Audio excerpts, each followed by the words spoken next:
ঘর হচ্ছে মানুষের শান্তির অনুভূতির জায়গা। সারাদিন ব্যস্ততার পর ঘরই হয় আমাদের শান্তির প্রথম স্থান। আর ঠিক সেই শান্তির জায়গাটাই যদি হয় আমাদের মনের মতো, তাহলে তো আর কোনো কথাই নেই। হ্যালো এভরিওয়ান, আসসালামু আলাইকুম। Welcome back to my channel. আমি ফাহমিদা পারভিন উর্মি। আশা করছি যে যেখানে আছেন সবাই অনেক অনেক ভালো আছেন, সুস্থ আছেন। আলহামদুলিল্লাহ, আল্লাহর অশেষ রহমতে আমরাও অনেক ভালো আছি। আমি আমার ছোট্ট বেডরুমটাকে ডেকোরেশন করার জন্য পাঁচমিশালি থেকে কিছু চাদর, বালিশের কাভার, কুশন কাভার আর কিছু পর্দা অর্ডার করেছিলাম।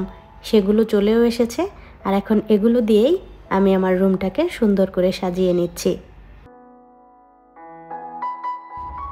শোবার ঘর ডেকোরেশন করতে গেলে প্রথমেই মাথায় আসে সুন্দর একটা খাট, আর আমি সুন্দর একটা কাঠের খাট বানিয়ে নিয়েছি। তার উপর একটা ম্যাট্রেস, আর ম্যাট্রেসের উপর একটা টপার বিছিয়ে দিয়েছি। আমার অনেক দিনের ইচ্ছা ছিল আমার কাঠের সুন্দর ডিজাইনের একটা খাট থাকবে, আর সেই খাটটার উপর আমি ম্যাট্রেস আর টপার বিছিয়ে নেব।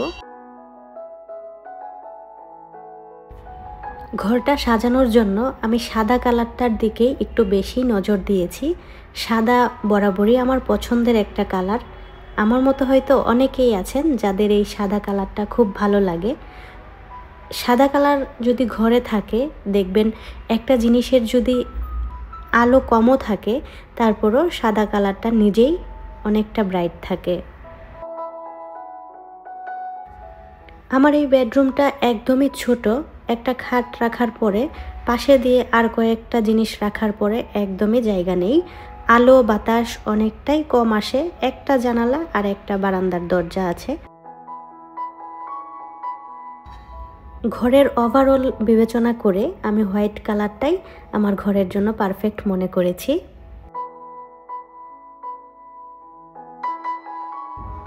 আমি আমার ঘর সাজাবো আর সেখানে আমার মায়ের হাতের জিনিস থাকবে না, সেটা তো কখনো ভাবাই যায় না।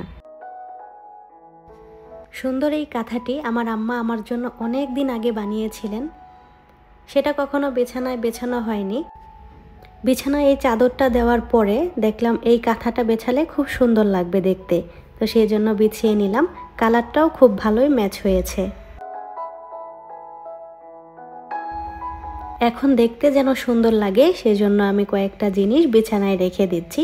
নর্মালি এগুলো বিছানায় থাকে না। ছোট্ট একটা ঝুড়িতে আমি একটা ইনডোর প্ল্যান্ট, একটা ক্যান্ডেল আর একটা টিস্যু হোল্ডার রেখে দিলাম। সকালে যেহেতু আমি একটু পড়াশোনা করছিলাম, সাথে বইটাও রেখে দিলাম, তার উপরে একটা ফ্লাওয়ার রেখে দিলাম। দেখতে কিন্তু বেশ ভালোই লাগছিল। রাতের বেলা আমি যখন ক্যান্ডেলটা জ্বালিয়ে দিই, দেখতে কিন্তু অনেক সুন্দর লাগে।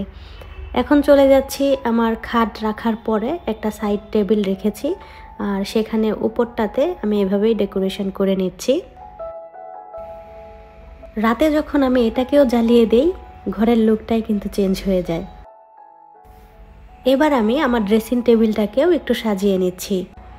সাদা রঙের একটা ফুলদানিতে লাল রঙের গোলাপ ফুল রেখে দিলাম, আর ঠিক তার সামনেই আমার মায়ের হাতের বানানো সুন্দর একটা ফ্লোর ম্যাট বিছিয়ে দিলাম। এবার আসি ড্রেসিং টেবিলের বাম পাশটাতে। এখানে কি রাখবো এমন চিন্তা ভাবনা করতে করতে একটা সময় আমি সুন্দর কিউট ফার্নিচারটা বানিয়ে নিয়েছি। ফার্নিচারের উপরের অংশের দেয়ালটা একদমই ফাঁকা ছিল, তো দেখতে ভালো লাগছিল না। সেজন্য আমি দারাজ থেকে একটা ওয়াল স্টিকার কিনে এনে সেই জায়গাটাতে লাগিয়ে দিয়েছি। দেখতে কিন্তু বেশ লাগছিল। ড্রেসিং টেবিলের ডান পাশটাতে আমি আরও একটা ইনডোর প্ল্যান্ট রেখে দিয়েছি। দিনের আলোতে এই কর্নারটা দেখতে এমন লাগে, আর রাতের আলোতে লুকটাই চেঞ্জ হয়ে যায়। ভিডিওর এতক্ষণ পর্যন্ত আমি তো আমার ঘরটাকে সাজালাম আপনাদেরকে নিয়ে। নিশ্চয়ই আপনারা রুমের ফুল লুকটা দেখার জন্য বসে আছেন। তো চলুন ফুল লুকটা আপনাদের সাথে শেয়ার করি। প্রথমে দরজা থেকে এন্ট্রি নেওয়ার পরেই 3 পার্টের বড় একটা কাঠের আলমারি দেখা যায়।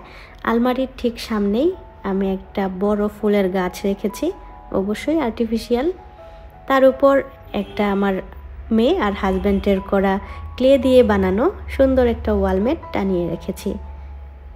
আলমারিটার ঠিক বাম পাশেই আমি আমার বড় সুন্দর কাঠের খাটটা রেখেছি। খাটটা রাখার পরে ডান পাশের যে দেয়ালটা আছে সেখানে আমি খুবই সিম্পলভাবে কিছু ডেকোরেশন করেছি। দেয়ালটাতে আমি পাটের তৈরি 3টা মিরর আর সাথে একটা ফুল দিয়ে দিয়েছি। জানালার একটা কর্নারে আমি একটা ছোট্ট পাখির বাসা আর একটা পাতা রেখে দিয়েছি।